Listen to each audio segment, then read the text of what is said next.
In 2021, Kiwi MMA fighter Fo Vake was killed in an unprovoked coward punch attack in Auckland. The 25-year-old was the father of a young girl trained at City Kickboxing Gym. Now, City Kickboxing founder Eugene Bareman is calling for tough new sentences for these types of attacks, even though the government has already announced some. In fact, they are progressing through Parliament at Select Committee stage. Eugene is with me at the desk this morning. Good morning. Hey Ryan, thanks for having me. Great to have you here. So the changes the government announced back in June, they're going through Parliament at the moment. What about them is not tough enough?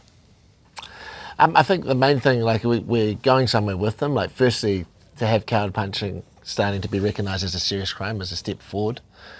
But the amendment bill doesn't come with any minimum sentencing, and I think that's where we need to go. So we are particularly advocating for a minimum if the crime's fatal, if it's caused a death, minimum of 8 years non-parole. And we think that firstly, the most important thing that does is that takes someone very dangerous off the street, but that also sends a very clear message that that's a very serious crime, and don't be a perpetrator of that crime. Because it's 10 years minimum for murder, I think, from memory.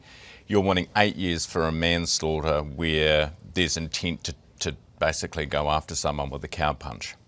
Yeah, but more importantly, we want it to be its own specific crime and have nothing to do with manslaughter. Yeah, right, okay. It's currently a manslaughter at the moment. It's charged under manslaughter at the moment, which does have a life imprisonment, but it's just very, very seldom that sentence is given, and it's given very, very lightly, given that after you apply all the discounts and stuff and everything. That's right. Discounts like a Briscoe sale, isn't it? It's like 80% off for this, 20% off for this. Can you tell us what the guy who punched Fo, how long before he was out?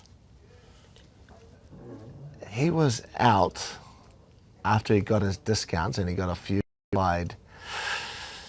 And I guess it escapes me, Ryan, I'm sorry, but it was very quick. It was in under 3 years. Yeah. Under 3 years, he was already out on the streets. Less than a year. Less than a year, Less than a year, 11 months. So he got almost 3 years, but then, after the discounts were applied. That's right. This is the thing that we're really advocating against. We were all naughty kids when we were young. You know what I mean? And we all went through hardship.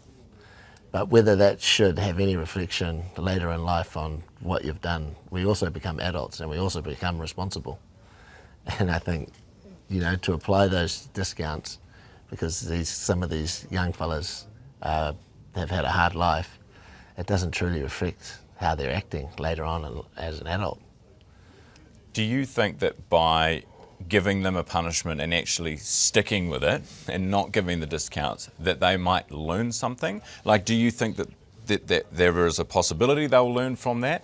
Or is it more about justice for the victim and for their family to know that actually the person who did this isn't going to just walk away?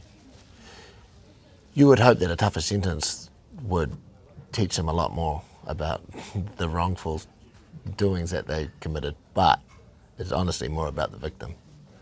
There's not a family out there that feels justice when you have lost a son, they've lost a father, they've lost whoever, and within a year, 2 years, 3 years, that person's already free, enjoying the fruits of life when their loved one is no longer. That's a life sentence. And light prison sentences don't justify that life sentence that they have to go through. Eugene, the government has said, and I've read from Paul Goldsmith this morning, we're unlikely to move on this, the minimum sentences, which is what you want, because then you're guaranteed that they're going to spend some time behind bars, is kind of off the table. What's your message to Paul Goldsmith? He'll be on our show tomorrow.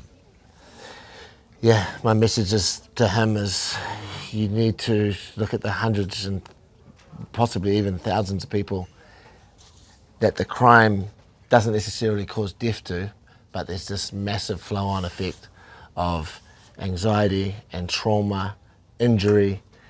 It's the deaths are the tip of the spear. But every weekend in this country, there's coward punches going on. And it's going to continue, and there's going to continue to be more deaths if he doesn't apply tougher laws and tougher legislation around this crime. That's my message to them.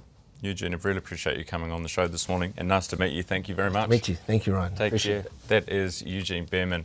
He's the founder of City Kickboxing.